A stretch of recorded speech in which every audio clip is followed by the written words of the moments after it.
Guillaume Bareil, comment ça va? Ça va bien, toi aussi? Content Ça de te va. voir? Excité de t'avoir ici parce que ça fait des mois que je t'avais envoyé l'invitation. Puis tu sais, tu es un gars qui est quand même assez dans ses projets. Ouais. Et tu lances beaucoup de projets, puis on va en parler Ouais. aujourd'hui. Mais c'est un honneur de t'avoir avec moi. Puis j'ai quand même été ton client au courant de la dernière année. Fait que, Ouais. tu sais, on s'est côtoyé dans une autre circonstance. Puis on Ouais. s'était dit, j'aimerais ça qu'on fasse un podcast Ouais. ensemble. Ouais. Presque un an après. Ouais. Presque. On y arrive. Fait que je suis très excité de te recevoir. Guillaume, le concept est très simple. C'est coach to coach. Je sais que tu es au-delà d'un coach. Tu es beaucoup plus loin que ça. Tu es un mentor, un stratège. OK, on va le prendre. Je peux te pitcher un paquet de titres et ça t'irait très, très bien. Mais aujourd'hui, c'est plus le côté coach to coach parce que tu en as coaché du monde. Puis on va faire un coach to coach, donc d'un coach à l'autre. Je vais commencer avec toi. Je vais te poser 5 questions qui risquent d'ouvrir la porte à un autre paquet de sous-questions pour apprendre à mieux te connaître puis savoir de l'interne comment tu vis ta vie. Fait que, entre coach, on parle de quoi? Fait que la conversation d'aujourd'hui, c'est à un niveau coach. Il y a certaines personnes qui vont dire « OK, c'est flyant, Chris, qu'est-ce qu'ils disent? » Puis il y en a d'autres qui vont faire « C'est exactement ça. C'est excitant. Je vais commencer avec la première question. Je te pitch direct dans le bain. Guillaume, maintenant que tu as la quarantaine, tu m'en avais déjà parlé, à la quarantaine, il se passe quelque chose de nouveau. C'est quoi les clichés? On est tous là. Moi aussi, je suis dans la mi-quarantaine.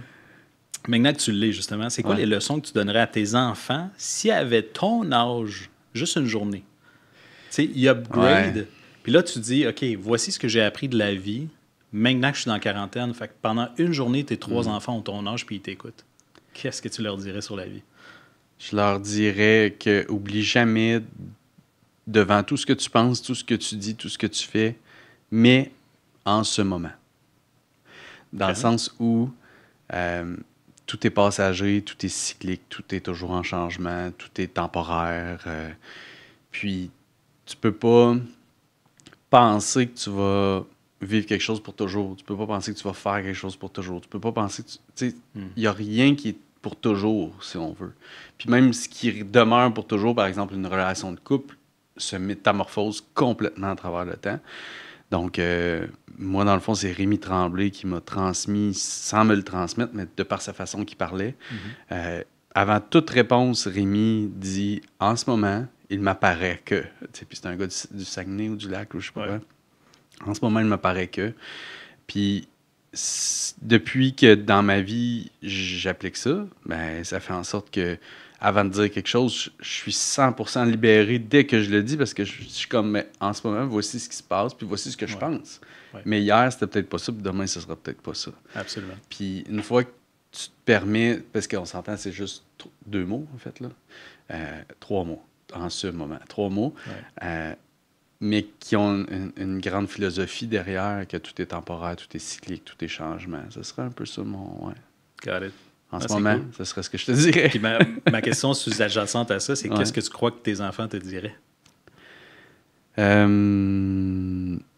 leur âge actuel? Tu sais, mes enfants, là, en ce moment, ils ont tout juste 15, 13, puis mon petit gars, il a 7 ans. Je sais pas. En fait, je m'aperçois qu'ils sont pas très verbales, mes enfants. Puis j'imagine que je vais parler de mes ados, là. Tu sais, mon petit gars, lui, il veut juste jouer au hockey avec papa, là. Puis mais mes ados, c'est pas tant ce qu'ils me disent, c'est plus ce qu'ils me modélisent que là, moi, maintenant, ça me frappe plus que jamais. Parce que, tu sais, plus jeune, tu te dis, il me modélise, mais c'est comme s'il y a tellement un écart entre toi qui a, mettons, 35 ans, puis eux qui en ont, moi, dans ce moment-là, 7 ans, tu sais, puis 5 ans. Tu fais comme, OK, il me modélise, mais je vois pas tout de suite le... Mais là, maintenant, tu sais, juste pour te donner un exemple, ça fait un bon bout de temps que je m'entraîne, tu sais, ça fait 3 ans que je suis presque stédé non-stop à m'entraîner, que je mange quand même de mieux en mieux tout le temps, puis en ce moment, je fais un protocole un peu plus intense, si on veut. Puis là, c'est pas... Mes enfants me modélisent, puis je le vois pas. Mes enfants me modélisent à chaque repas. Mes enfants me modélisent à chaque semaine. Puis je le vois, je relâche, ils relâchent. Je suis un peu plus, mettons, les yeux sur la balle, ils sont plus. Puis je le vois dans le contenu qu'ils consomment. Je le vois, tu sais, si je suis assis devant Netflix, ils sont eux aussi. Puis si je commence à être plus dans du contenu, puis tout ça, là, ils s'intéressent un peu, ils me posent des questions, puis tu comprends? Fait que C'est pas tant ce qu'il me dirait, mais la modélisation, je pense que je verrais. As-tu commencé à percevoir qu'il parlait comme toi ou il faisait des phrases comme toi et ta femme? Ouais. Comme littéralement, mot pour mot? Ben oui. La quantité de fois qu'ils me retournent ce que je leur dis. Souvent, par exemple, ce qui est drôle, c'est que le contexte est complètement différent, puis pas adaptable. Fait que là, t'es comme, OK, good job, mais en même temps, là, il faut que je t'explique le contexte. Là, puis, ouais, c'est ça. Ouais. Ah, c'est good, ça. Ouais. Ah, c'est très cool. Ma deuxième question, ça a rapport plus avec tes croyances. Quelle croyance qui n'est pas négociable pour toi, qui guide toutes tes décisions d'aujourd'hui? C'est quoi la main? La transparence. C'est une valeur, une croyance. Mais le mot, la transparence, pour moi, est... Ouais, là, j'ai le goût de dire la cohérence aussi, mais en fait, les deux vont ensemble. Allons-y avec la cohérence. Je vais te pitcher un troisième juste pour voir si tu es capable de jongler authenticité. Ouais. Mais tu sais, je suis pas un gars sémantique tant que ça. Tu sais, j'adore la communication, mais j'ai pas poussé j'ai juste meaning en tête, là, ce que ça veut dire chaque mot, puis leur provenance et tout. Fait que j'ai goût de te dire, je vais les prendre les trois ensemble, puis on va se dire que ça se ressemble 100%, beaucoup. Tu sais. Ouais, 100%. Puis, dans le fond, la transparence, c'est beaucoup relié, on va dire, à mon métier, puis à ma mission de création. Tu sais, que je suis dans une industrie, puis toi aussi, on est dans cette même industrie-là, que la transparence, c'est pas toujours extraordinaire, mettons. Ouais. Puis, tu sais, quand j'ai commencé, moi, j'ai fait mon premier dollar en ligne en 2008, là, tu sais. Fait que ça fait longtemps, là. Ouais. On parle pas de la vie d'aujourd'hui du tout, là. C'est vraiment, le monde faisait pas leur banking en ligne et tout, en tout cas.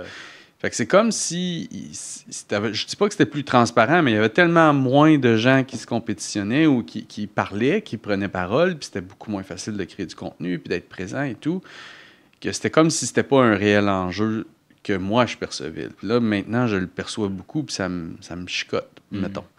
Puis vient avec ça la cohérence de, tu sais, tu peux dire des choses, ça veut-tu dire que tu les fais? Ouais. Donc, moi, je trouve qu'il y a beaucoup de mensonges, il y a beaucoup d'incohérences dans qui sont les gens qui prennent parole, qu'est-ce qu'ils disent et ce qu'il y a derrière le rideau, comme je dis souvent. Puis là, j'ai tellement vu derrière beaucoup de rideaux que j'ai été déçu et désillusionné à plusieurs reprises. Tu sais, on dit « don't meet your heroes », là, tu sais. Ben, écoute, je suis obligé de dire que dans bien des cas, c'est vrai. Dans bien des cas, c'est vrai. Ouais. Puis l'authenticité, ben, j'imagine c'est d'être cohérent et transparent, ça amène que tu es vraiment qui tu dis que tu es qui tu veux être, puis tes valeurs, puis... Fait que l'authenticité, je pense que pourrait résumer tout ça. Oui, absolument. Ouais. J'ai remarqué, moi, je suis un passionné, comme tu le sais, je suis très mental. Ouais. Fait que je joue souvent avec les concepts, les mots, les définitions, tout ça, puis ça me sert à percer le filtre du rationnel des gens. Tu sais, je suis très efficace à percer la rationalité. Ouais. Puis la rationalité, c'est le premier fil de l'ego. Fait que ce qui est cool avec ça, c'est que c'est pour ça que j'ai appelé ça le jutsu. C'est comme, viens, je vais utiliser ta rationalité, mais on va rentrer dans l'émotionnel. Ben écoute, j'écoutais les podcasts de Coach en m'en venant, puis j'étais comme, on va avoir des belles games mentales ensemble, parce qu'on est les deux. Moi aussi, je suis comme ça, je suis très mental. C'est un de... Ben, en fait, c'est ma plus grande force, mais c'est aussi mon plus grand défi. C'est que des fois, c'est bon aussi de descendre dans le cœur, puis de descendre dans l'intuition, de clairer le mental et tout. Puis pour moi, c'est pas si facile. Puis d'ailleurs, tu sais, ça amène des fois de l'overcomplication, ça amène beaucoup d'intellectualisation, beaucoup de recherche, beaucoup de complications, de choses qui pourraient être pas mal plus simples. 100%. Fait que là, il faut jongler avec 100%. Ça. Il y a un plaisir là-dedans, puis ça fait un bon segue à ma troisième question, c'est justement que quand tu passes du mental au faire, où tu es en exécution, parce que le mental, il est déjà, OK, c'est beau, là, tu as compris, tu es correct, ça va, oui, il faut que tu sois courageux, mais en même temps, c'est ça que tu veux. Tu t'es revendu toutes les histoires que tu voulais te vendre, toutes les pensées sont en accord avec ta prochaine action, puis là, tu passes à l'action. Et là, tu te réalises que finalement, c'est l'action qui mène l'expérience. Ouais, et que tu aurais pu te dire plein d'autres affaires différentes avant de passer à l'action. L'action aurait été la même, puis le résultat aurait été le même. Ouais. Ah ouais. Tu te dis, calice, pourquoi je ne l'ai pas fait avant? Ouais, c'est ça.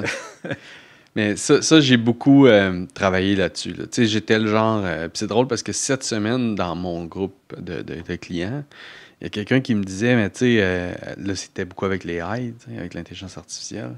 Fait que là, quand tu as des bonnes idées qui sortent, puis ça, comment tu classes ça? Comment tu répertories ça? Comment tu gères? Puis j'étais comme...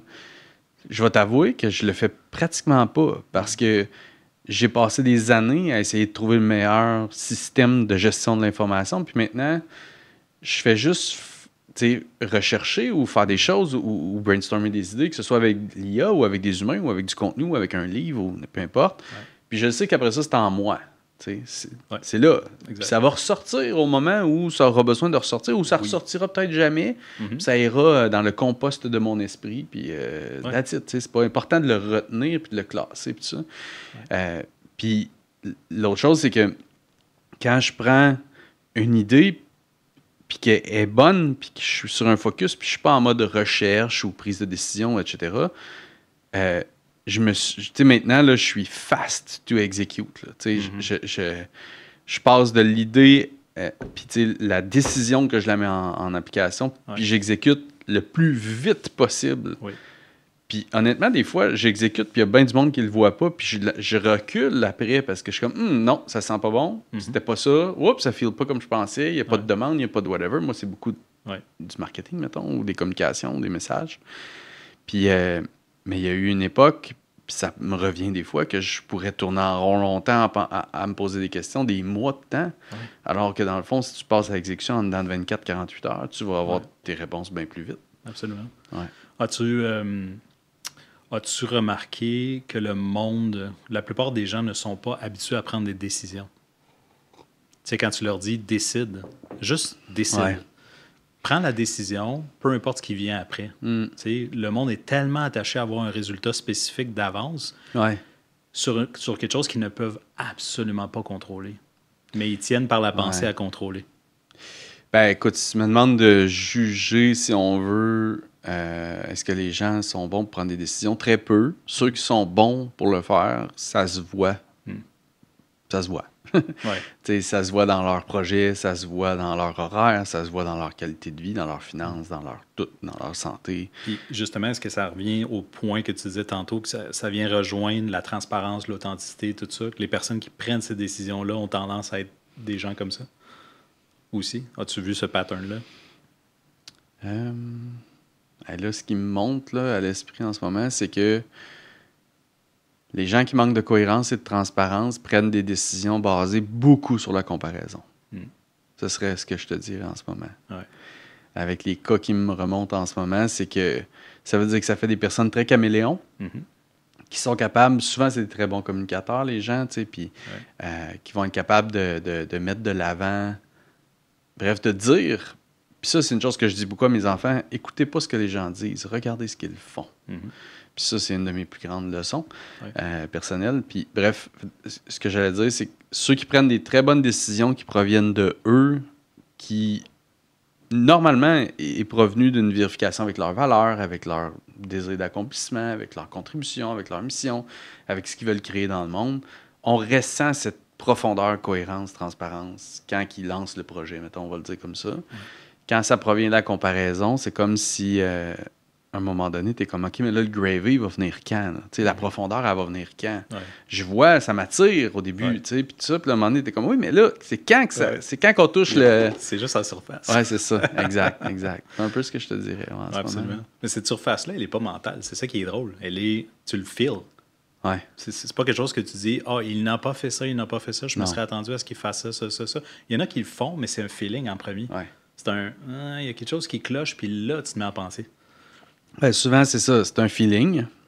Après ça, dans les ajustements, tu as des cues. Puis après ça, les mots smile. Ouais.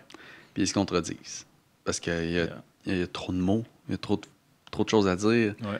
Puis à un moment donné, il y a des contradictions inévitables quand tu... C'est ça. C'est fou pareil. Hein? Tu vois tu constates l'incohérence par les mots. Ouais. Les mots qui supportent des idées contraires, inconscientes et non transparentes. Ouais. Alors que pour toi, c'est limpide. Parce que toi, tu es transparent avec toi-même. Ouais. Fait que tu es capable de le voir chez les autres. Ben, moi, je suis content en tabarouette de jamais avoir raconté d'histoires fausses à travers les années parce que ça serait vraiment compliqué Ouais. à soutenir. Ouais.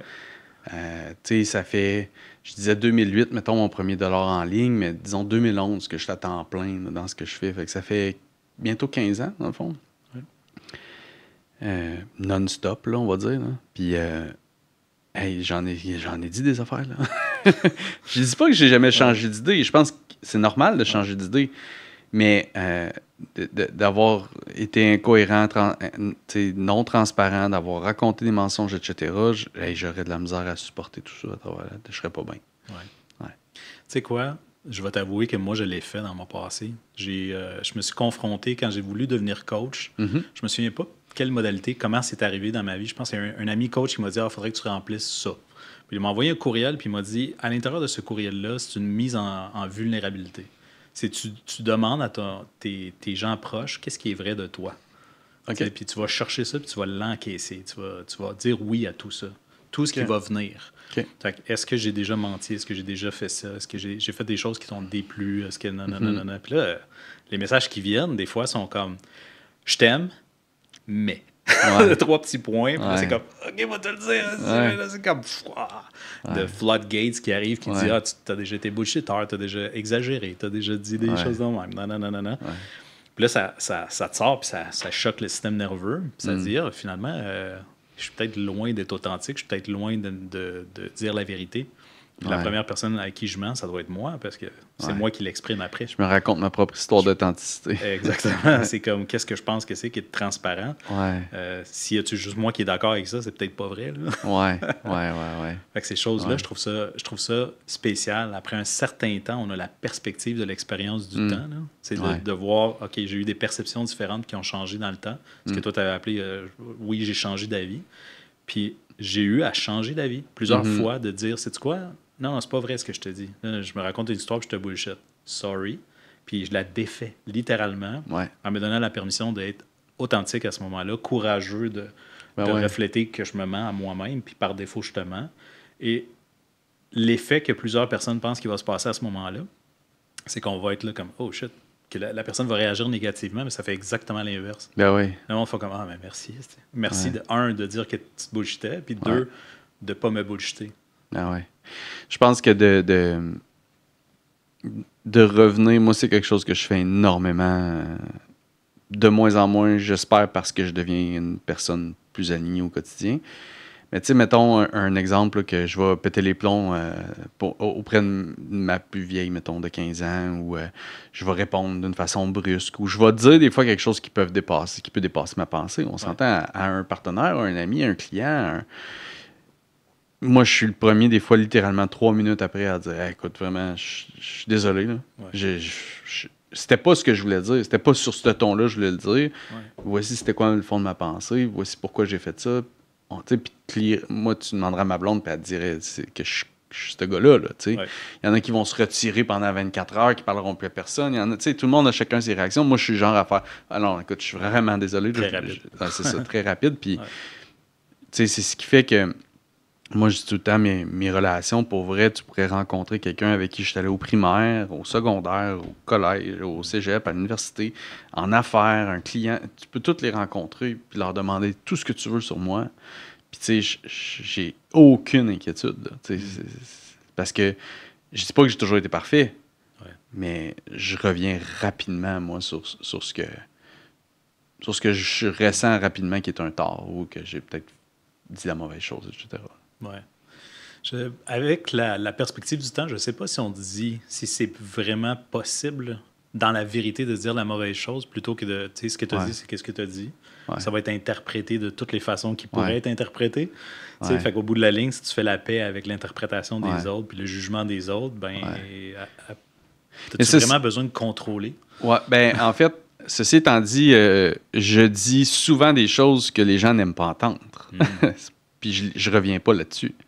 Je peux expliquer davantage, je peux... mais je vais garder ma ligne. Puis des clients, c'est arrivé souvent. Là. Des clients qui ne m'aimaient pas pantoute après des séances. Là.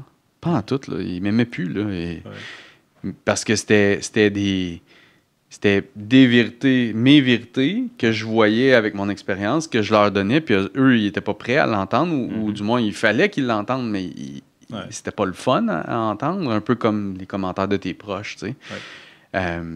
Mais ça, je reviens pas, parce que ça a été fait de façon calme, ça a été fait avec une bonne intention, puis à tous les coups, c'est la même chose qui se passe. Maintenant, j'en ris quasiment. Au début, ils maïssent, ils me parlent pas pendant un petit bout de temps, puis ils reviennent une couple de semaines, une couple de mois plus tard, et tu sais quoi, là, c'était la bonne chose à faire. Merci de l'avoir fait, j'ai changé ça, puis bon. Fait que ça, c'est une chose.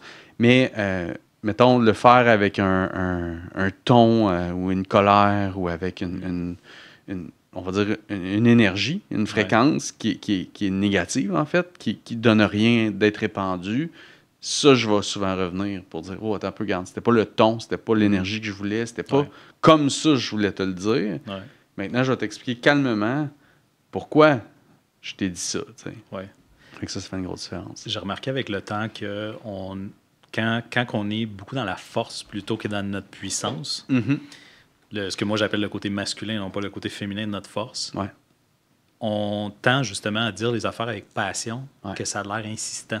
Puis aussitôt que c'est insistant, il y a de la force. Tu es en train de forcer les affaires, puis c'est là que la tonalité, elle change, puis tu es comme, dude, il faut vraiment que tu fasses ça, Guillaume, parce que là, si tu fais pas ça, Guillaume, c'est comme, là, tout d'un coup, il y a comme quelque chose de grave qui va se passer si tu le fais pas. Plutôt que d'être dans le message puissant. Qui est, je vais te dire quelque chose qui va être inconfortable pour toi. Et tu risques de me détester. En riant, là, quasiment, tu risques de me détester, mais tu sais quoi, c'est fort probablement qu'est-ce que tu dois entendre en ce moment. Puis il se peut que tu me parles pas pendant un certain temps, mais je vais te le dire pareil. Moi, vois-tu, je suis le genre dans ces conversations-là à ajouter, est-ce que tu me permets que je te partage? Voilà. Ça c'est en ce moment, voici ce que je vois. Maintenant, tu me permets que je te le partage. Elle peut dire non, la personne. Puis ils disent tout oui, mais au moins, tu as été chercher les permissions. C'est libre. C'est ça que j'aime. C'est pas imposé. Puis la plupart des gens, on s'impose constamment des « Hey, moi, je crois à ça, puis je te l'impose. Puis crois comme moi. » Je veux pas croire comme toi. J'ai pas la même perspective. J'ai pas la même expérience. Je suis pas au même endroit. C'est comme... À moins qu'on vibe pareil. Là, mais actuellement, on vibe à peu près différemment. Mais de temps en temps, on le ressent, cette cohérence-là de pensée. Ou est-ce que... En fait, plus tu es cohérent, moins tu parles. Avec les gens. Plus tu es en cohérence avec quelqu'un, plus c'est des signes. C'est juste comme t'as tout compris. Il s'est rien dit, mais t'as tout compris. Pareil, c'est plus émotionnel comme message. Mais oui, je trouvais c'est drôle parce que là, tu m'as amené dans mon mental, puis je suis parti un peu dans... T'as dit plus que t'es cohérent, moins tu parles. Honnêtement, ça résonne fort en ce moment avec moi, cette phrase-là, parce que même là, tu parlais d'une interaction entre deux êtres humains. Mais je pense que c'est aussi vrai d'un point de vue macro dans ta vie.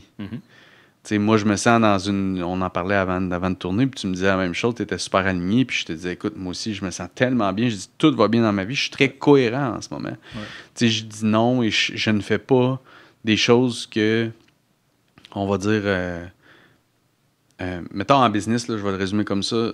En ce moment, je fais tout l'inverse de ce que on pourrait penser qu'il faut faire en business. Tu comprends? T'es pas en hyper croissance, t'es pas en train de scaling up, buddy. Exact. Puis je fais pas les moves pour ça, puis je les ferai pas pendant encore un bon bout de temps. En ce moment, c'est pas ça. Puis en tout cas, puis je me sens tellement dans un espace de cohérence qui est puissant.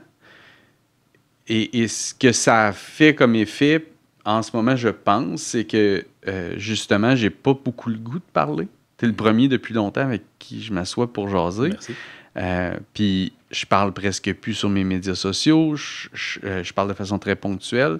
Je suis pas en ce moment dans ma saison de social. Je suis avec ma famille, beaucoup seul. Puis je suis bien en ce moment là-dedans. Là. Fait que, bref, ça me parle beaucoup que plus tu as de la cohérence, moins tu as besoin de parler. Puis j'ai le goût de dire, moins que tu ressens le besoin, ça veut pas dire que tu veux pas, mais le besoin d'être entouré. C'est ça que je te dis. As-tu ressenti, justement parce que tu es en cohérence, moi aussi je vis ça actuellement, parce que je pose pas, j'ai comme pas besoin de partager quelque chose qu'à l'intérieur tout va bien. Comme s'il n'y avait pas de besoin externe. T'as-tu remarqué que c'est un feeling, justement? C'est pas quelque chose que tu dis, c'est qu'il y a moins de chatter dans ta tête, puis il y a beaucoup plus de feeling de « c'est qu'on est bien, man ». Ouais. C'est qu'on est bien. Ouais. Ah ouais. Écoute, en ce moment, je balance entre... je sais pas si c'est l'acceptation ou arriver à tirer du plaisir et du bien-être dans le j'ai vraiment pas besoin de rien faire. Tu sais, en ce moment, je suis là dans ma vie. Ouais. Puis de l'autre côté, ben, il y a le créateur, tu sais, qui aime beaucoup créer, qui aime enseigner, qui aime former, qui aime partager, qui aime consommer du contenu, puis l'intégrer, puis bref, créer des frameworks, tout ça. Puis, pas loin, il y a le performeur, le driver, l'ambitieux, qui a été là pendant quand même toute ma vingtaine, puis une bonne partie de ma trentaine pour bâtir tout ce que j'ai bâti, puis réussir à accomplir ce que j'ai accompli. Le performeur était très utile, là. Mais c'est comme plus l'identité que je veux incarner au quotidien, puis que j'ai plus besoin d'incarner. Tu sais, je trouve que ce performer-là, ce hustler-là, il m'a poussé des fois à peut-être faire des actions, lancer des projets, puis faire plein de choses qui n'étaient pas dans ma zone de force, de talent naturel, qui n'étaient pas...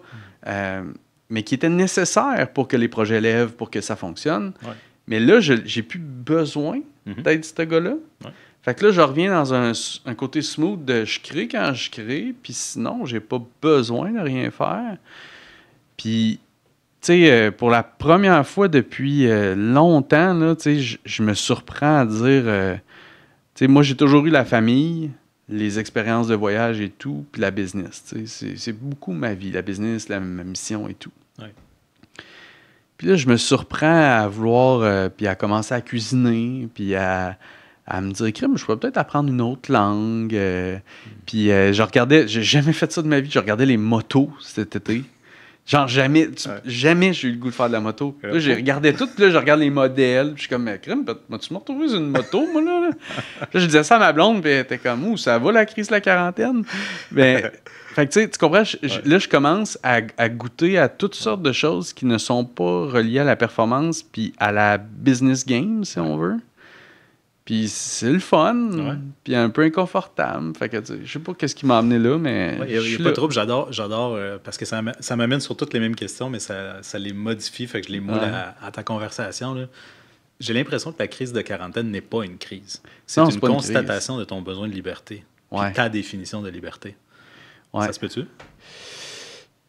Liberté est mon mot fort en ce moment. Tu sais, moi, je veux la liberté dans mes relations, c'est-à-dire, j'en ai une avec toi si je veux, j'en ai pas avec toi si je veux pas. Tu sais, la liberté là, la liberté de choix, la liberté intérieure, tu sais, de me comprendre, développer ma propre conscience, puis me sentir libre émotionnellement, mentalement et physiquement.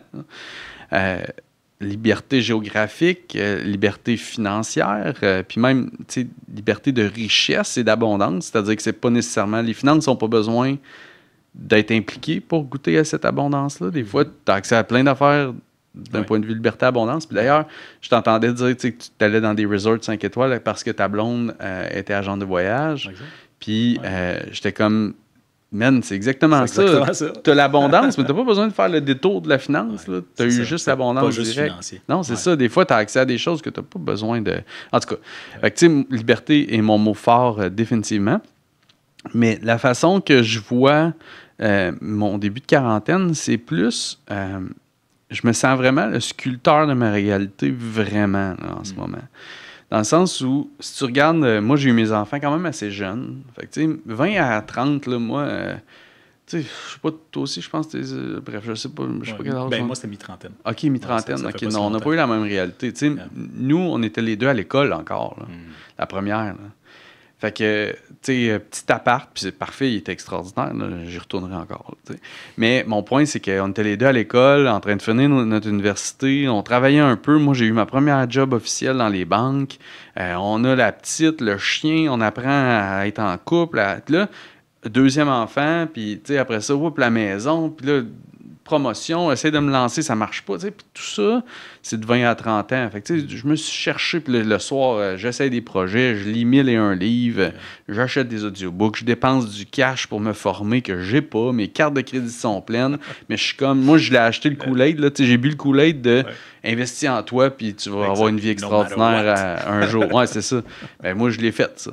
Puis je suis obligé de dire que c'est vrai, parce que maintenant, j'ai 41 ans, c'est ce que je voulais, tu sais. C'est ça. Mais, fait que là, à 30 ans, t'es comme, OK, de 30 à 40, là, j'ai commencé à avoir une coupe de breakthrough, tu sais. Ça a commencé à 28, 29, mais tu sais, 30 à, mettons, aujourd'hui, on va dire, mais 30 à 40, là, t'as une coupe de breakthrough. Moi, j'étais en affaires, ça allait bien, tu sais, c'est ce que c'est être en affaires, des ups, des downs, des défis, c'est la plus grande expérience de développement personnel qu'il n'y a pas.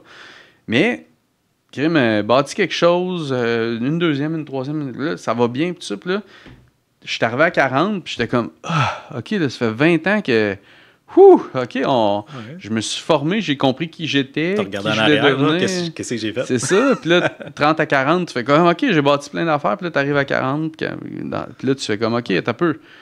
Là, il n'y en a plus d'urgence. Tu sais, là, je peux décider, je veux-tu encore ces projets-là? Je veux-tu encore ce monde-là? Je veux-tu encore cette santé-là? Je veux-tu encore investir là? Je veux-tu encore ces employés-là? Je veux-tu... Puis là, t'es comme, mais j'ai plus besoin de ça, j'ai plus besoin de ça, j'ai plus besoin de ça. Ah, ça, j'aime ça, mais ça, puis ça, je veux le changer. Fait que là, c'est ça, moi, je trouve, la quarantaine, c'est... Tu sais exactement qui t'es. En tout cas, j'ai l'impression de savoir qui je suis en ce moment. Ouais. Ce que j'aime, ce que j'aime pas, ce que je veux pas. Puis je m'excuse pas à personne de faire quoi que ce soit. Ouais. Fait que c'est un beau mix de solitude puis de liberté. Quelles sont les chances que tu te permettes d'être toi-même si tu es en mode survie en ce moment?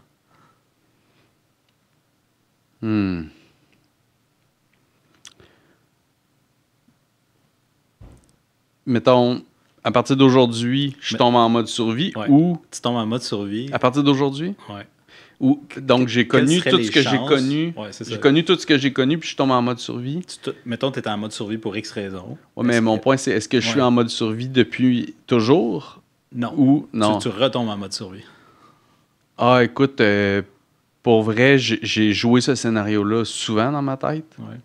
Puis même, je l'ai joué en méditation, tout ça, pour dire, OK, parce qu'il y a des projets, des fois, où j'étais comme, OK, si le pire arrive, le pire, c'est quoi, là? Tu sais, je poussais, là. Puis, tu sais, ma réalisation, by the way, pour tous ceux qui veulent se lancer dans des projets puis qui sont comme, j'ai peur. OK, fais le scénario du pire. Là. Genre, tu fais faillite, tu perds ta maison, tu perds ton char, tu perds... Va-t'en en survie, là. Ben ouais, mais moi, je me suis aperçu, en fait, qu'il faudrait que je force très fort pour arriver en mode survie parce que j'ai un filet social, donc des relations d'amitié que j'aurais 10 chums qui me diraient viens tant que ta famille chez nous, là, tu sais. Pour 1 mois, 2 mois, 3 mois, puis au pire, roule-les pendant 1 an, tu sais. Puis j'aurais mes parents, puis j'aurais, tu sais, je veux dire, je pourrais même pas tomber en mode survie. Ça, c'est la première chose. Mais mettons que je tombais là, honnêtement, je serais bien avec ça parce que, tu sais, malgré que j'ai des moyens financiers, que j'ai une maison extraordinaire, que je voyage, que tout ça, je ne sens pas que c'est nécessaire à mon bien-être. Mm-hmm. C'est juste comme toujours une maudite belle façon d'expérimenter la vie puis de goûter à plein de beaux côtés de la vie. Ouais. Mais si il fallait que je passe une période que je n'ai pas accès à tout ça, je serais aussi OK avec ça. Si tu me parlais de perdre j'ai un ami qui a perdu un enfant dans les derniers jours, puis là, je ne sais pas. Je veux même pas aller explorer ça, mais j'aurais de la misère à ça. Ce serait tough. Perdre ma blonde. Absolument. Ouais, ça te met dedans. Ouais. J'ai un côté de moi qui croit que c'est quelque chose que tu veux vivre en quelque part. Il y a un niveau de toi d'existence, dans le fond, qui veut que tu vives cette affaire-là. Puis qu'il y a de quoi apprendre dedans. Il y a de quoi de beau dans le mauvais. Perdre un proche, tu veux dire? Oui, exact. Si, admettons, tu étais, je sais pas. Puis là, j'y vais par contraste parce que j'ai beaucoup expérimenté avec le non-physique, mon non-physique à moi, le higher self, sortir de mon corps, vivre des expériences que j'ai l'impression que je suis mort puis je suis revenu, assez deep. qui me disent que tout est parfait tout le temps. Même quand tu vis l'expérience la plus contractante, au bout du process, il y a toujours un gain. Mais ce gain-là, c'est pas ce que tu crois. Pas du tout. Là. Ben, je suis d'accord avec ça. Ça fait juste... Ça rend pas le process plus facile pour le petit humain, mettons. Ça peut être souffrant. C'est ça. C'est un peu ça mon point. Mais perdre du matériel, honnêtement, tu sais, je veux pas. Parce que j'ai travaillé fort pour installer ma famille. Puis moi, ça a toujours été mon driver. Mon grand-père m'a donné le goût d'avoir des enfants. Il était pauvre toute sa vie, mais il me disait... Moi, Guillaume, parce que je buvais un double rhum avec lui, un petit 2 doigts, là, pour ceux qui voient, là, c'est le petit doigt puis l'index. Puis il venait chaud un peu. Puis c'est un homme qui a été opéré 28 fois dans sa vie à partir de je pense, 28 ans, puis toute sa vie. Mais il a vécu jusqu'à 87 ans, puis j'étais super proche, le plus jeune de la famille. Bref, tout ça pour dire qu'il me disait, moi Guillaume, je suis le plus riche au monde. Puis là, il me montrait sa famille. J'avais 18 ans. À partir de ce moment-là, je voulais des enfants. Mais je me disais, je veux créer une expérience pour ces enfants-là, puis cette famille-là, qu'on va mordre dans la vie, puis on va découvrir le monde, puis on va se faire une maudite belle vie, puis je veux les moyens d'y arriver. Yes. Fait que moi, personnellement, là, j'ai un laptop pour gagner ma vie, puis un cell, mettons. Là. J'ai des relations. J'ai 5 piles de chandail noir, des jeans pour les occasions, des joggers pour le quotidien. Puis, tu sais, pour vrai, j'ai pas grand-chose, moi, là, dans la vie, puis j'ai pas besoin de grand-chose. Ceci étant dit, j'ai une famille. Et je fais tout ce que je fais pour nous offrir. Puis ça, c'est ça ma plus grosse récompense, nous offrir la vie qu'on a. Very nice. En concluant, ça passe vite quand même. Hein? En concluant, est-ce qu'on pourrait dire que ta plus grande valeur, ce qui permet tout, c'est qui t'es devenu dans le processus? C'est la personne que tu es présentement. Ah oui, ben oui. Ben, c'est clair que... Ben oui.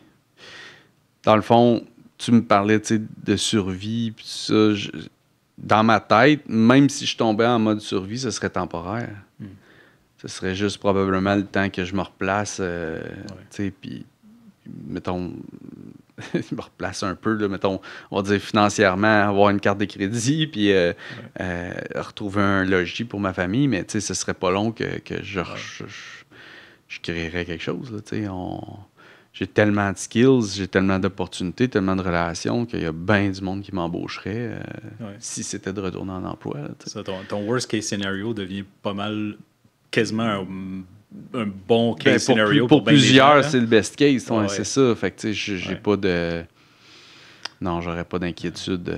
J'aurais pas d'inquiétude de ce côté-là. Puis oui, c'est principalement parce que je suis devenu qui je suis devenu. Puis que j'ai emmagasiné, comme on disait, si on fait un tour avec une conclusion en revenant avec ce qu'on disait au début, j'ai emmagasiné tellement de connaissances, compétences, de modèles de pensée, d'auteurs, d'experts différents, de points de vue différents, multi-industries, autant le politique, le social, l'économique, le financier, le développement personnel, l'entrepreneuriat, le marketing. C'est tous des domaines que je m'amuse encore aujourd'hui à explorer. Tout ça est rentré en moi à un moment donné, puis ça attend tout le temps juste une opportunité d'être utile, si on veut. C'est un peu comme ça que je le vois, là. Very nice. Merci beaucoup, Guillaume. C'est tellement le fun d'avoir une chunk de ta vie, surtout à un moment comme maintenant, où est-ce que tu es silencieux. Fait que, aller chercher cette petite couche de valeur, je ne sais pas combien de personnes vont écouter ça, là, mais c'est un privilège. D'habitude, on a 1 million, ça, sinon, minimum, 1 million de vues. Un mercredi soir. Oui, c'est ça. Good. Merci beaucoup, Guillaume. Puis là, on va passer au prochain segment à Guillaume qui me pose des questions, puis je vais essayer de topper la performance. Oui, c'est bon. Merci, mon Guillaume. Good.